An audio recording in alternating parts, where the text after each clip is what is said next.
Ouais, ça pue la défaite ici, ça pue, l'élimination. Ouais, on a perdu, du coup, c'est sûrement la dernière fois que je mets ce maillot de la saison, parce qu'elle est finie. Il y a plus rien à jouer. Merci Paris. On se retrouve aujourd'hui évidemment pour, parler de ce match, hein, même si, ouais, c'est la dernière chose que j'ai envie de faire. Mais il faut bien. Et je vais surtout vous dire pourquoi nous, les supporters d'Arsenal, au final, final, vous avez compris. Non, mais pourquoi malgré l'élimination, malgré le fait encore une fois, on va rien gagner, on peut être fier. Parce que content, ça va être dur, mais au moins, ouais, on peut être fier d'eux. J'essaye peut-être de me rassurer, ouais, sûrement. J'essaie de trouver du positif, de me rassurer comme je peux, peut-être. Mais bon, je vais quand même vous expliquer pourquoi. Et j'ai une question pour vous. Vous préférez que votre équipe, que votre club ne gagne rien, qu'ils finissent deuxième en championnat, qu'ils arrivent en demi-finale de Ligue des Champions? Voilà, ils sont presque à chaque fois, mais ils n'y arrivent pas. Ou est-ce que vous préférez que, bon, en championnat, c'est une catastrophe. Vous êtes limite proche de la relégation. Ton équipe, ton club, tu le regardes, t'as l'impression que tout va s'écrouler, il n'y a rien qui va. Mais tu gagnes quand même l'Europa League. Alors, vous préférez quoi? Ouais, c'est exactement le cas d'Arsenal d'un côté et Manchester United et Tottenham. Mais je suis quand même curieux de votre avis. On se retrouve dans les commentaires pour ça. Mais donc voilà, victoire du PSG 2-1. Sur l'ensemble des deux matchs, ça fait 3-1. Qualification des Parisiens. Et que dire du match? Ça a bien commencé. Arsenal qui se crée des grosses occasions dès les premières secondes. Mais Gigio, Donnarumma, mais qu'est-ce que je t'avais dit? Je t'avais demandé pourtant de pas venir comme ça. Courtois, non. C'est pas cette version qu'on voulait voir. Tu nous as dégoûté dès les premières secondes du match. On a compris directement comment allait se passer la soirée. Et surtout, Gigio, il s'est quand même permis une petite feinte après un arrêt. Il se relève pas. Il est là en train d'agoniser. Ah, je peux pas continuer. T'as Safonov qui est parti s'échauffer. On s'est tous dit, ah, peut-être. Non, il s'est relevé, il a dit tranquille. Avec sa cicatrice, il était là, ouais, j'ai vécu bien pire. Arsenal qui a eu des grosses occasions. La tête de Declan Rice qui passe à côté. T'as Thomas Partey qui fait une longue touche et Martinelli qui conclut d'une frappe, mais encore une fois, Donnarumma. Et d'ailleurs, en parlant de touche, de longues touches de Thomas Partey, je sais pas combien on en a fait. Je sais pas si quelqu'un a la stat, mais ils ont fait limite que ça. Alors ce week-end, on a perdu le match face à Bournemouth et l'un des buts qu'on a encaissé, c'était justement sur une longue touche et une tête du défenseur de Bournemouth. Et à ce moment-là, je me suis dit, imagine que au final, le but qu'on a encaissé, même la défaite face à Bournemouth, ça nous a aidé pour battre le PSG. Peut-être que si on n'avait pas pris ce but, on n'aurait pas eu l'idée de faire ça. Imaginez, on gagnait ce match grâce à ces longues touches. Imaginez, il a dit.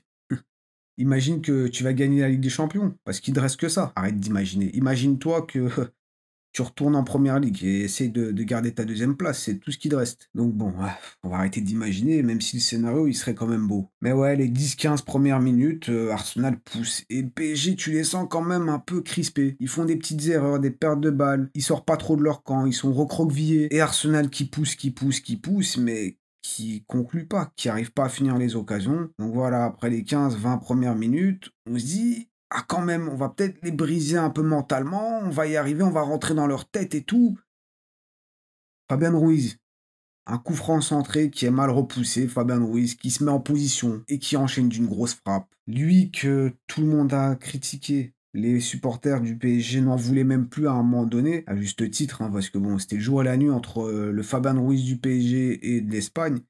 Mais là, c'est tout un symbole. Arsenal qui s'est créé quelques petites occasions, quelques grosses occasions en début de match. Ouais, au bout de 10-15 minutes, ouais, ça s'est quand même un peu essoufflé. On avait surtout la balle et la tactique était très simple. C'était de passer sur les côtés, essayer de centrer, mais il y avait trop de monde. C'était trop peuplé. Ils étaient vraiment bien regroupés. C'était très compliqué de faire quoi que ce soit. Il y a ce but en plus qui vient, ouais, ça aide pas. Et là, on a senti que mentalement, ça s'est il y a un truc qui a changé. Le PSG a eu des occasions en contre parce qu'on perdait la balle ou quoi. Ils auraient pu en profiter. Que Farah, à un moment donné, quand même, il te fait une grosse frappe. Ça finit sur le poteau.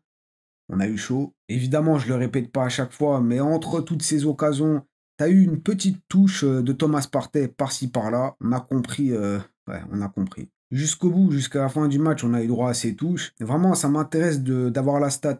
Et je ne l'ai pas trouvé. Combien de touches il y a eu? Et je me suis dit quelques minutes avant la fin de la première mi-temps, si on arrive à caser un but là, mentalement, ça peut quand même jouer. Rentrer au vestiaire avec ce but encaissé, pour la deuxième mi-temps, ce serait parfait. J'ai attendu longtemps. Que dalle. Et puis en deuxième mi-temps, ça a continué avec, par exemple, cette grosse frappe de Bukayo Saka, enroulé. Et encore lui. Encore lui. Et on enchaîne avec cette petite cerise sur le gâteau, le penalty. J'ai l'impression que c'est comme dans le match face au Real.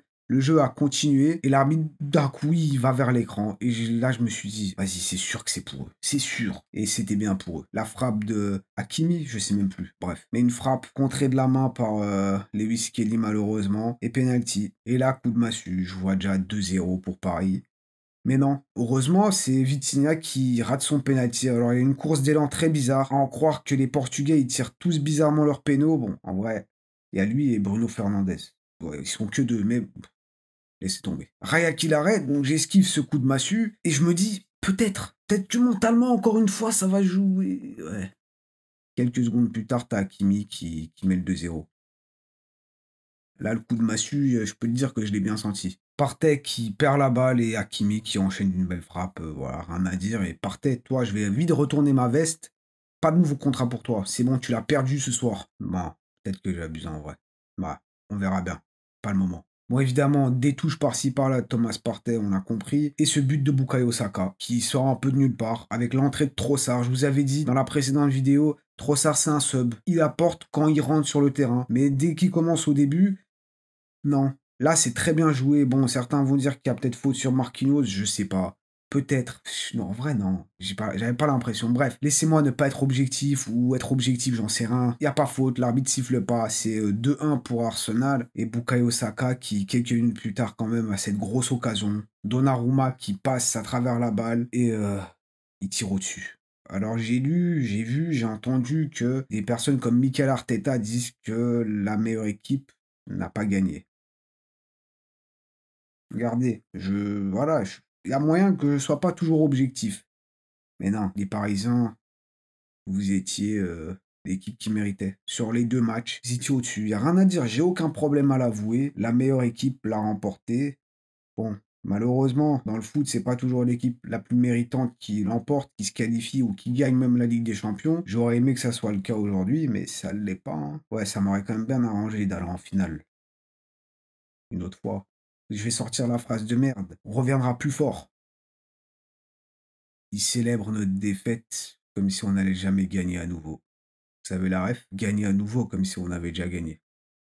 Bon, un début nerveux pour le PSG, mais comme je l'ai déjà dit plusieurs fois, ça vous pouvez pas me le retirer, je l'ai déjà dit plusieurs fois, Luis Enrique, il a construit quand même une sacrée équipe. Là, du coup, on se retrouve avec cette finale. Le Paris Saint-Germain contre l'Inter Milan Internazionale. Et je sais pas si je vais supporter le PSG parce que j'ai un peu le démon contre vous quand même, hein. Mais en tout cas, au vu de comment cette équipe fonctionne, de ce qu'elle produit, chapeau. Tout le parcours qu'ils ont eu. Il y a eu Arsenal 2 fois, t'as eu City, le Real Madrid, je crois aussi, ou pas, je sais plus. T'as eu Liverpool, Aston Villa, Arsenal. Ils ont tapé la Première Ligue. Comme l'a dit Luis Enrique, on est la Farmers League. Ben, elle a tapé la Première Ligue, ça il faut le dire. Donc mon petit Mikel, je suis pas d'accord. La meilleure équipe l'emporte. Et nous, rebelote. Déjà, on va essayer de conserver notre deuxième place parce que c'est pas encore gagné. On va essayer de revenir en Ligue des Champions. Que l'Europa League, on a parlé de l'Europa League plus tôt.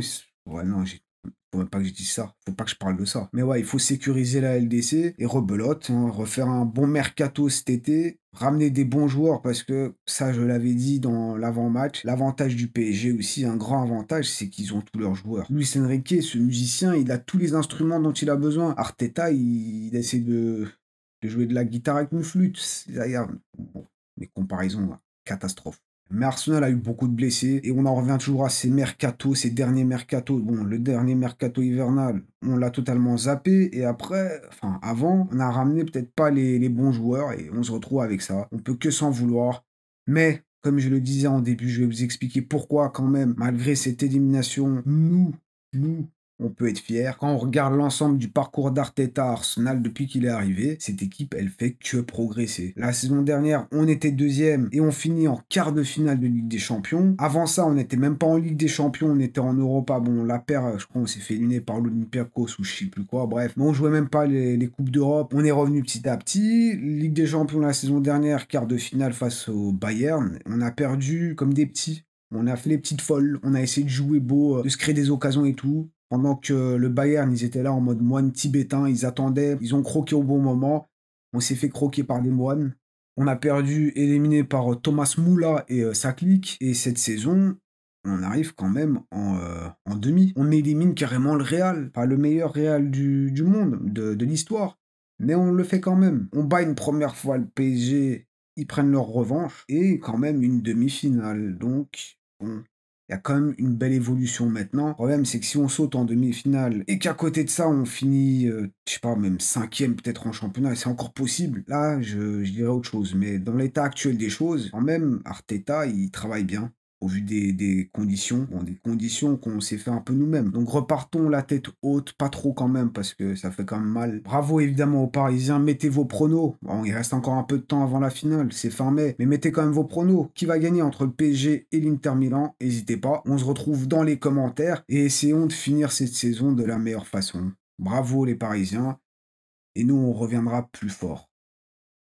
C'était beau quand même ce que j'ai dit. Merci d'avoir été là. C'était un plaisir. Prenez soin de vous, kiffez bien. Évidemment, n'oubliez pas le petit triple like, commentaire et abonnez-vous si ce n'est pas encore fait. Et on se voit très très vite. Vous inquiétez pas. À plus.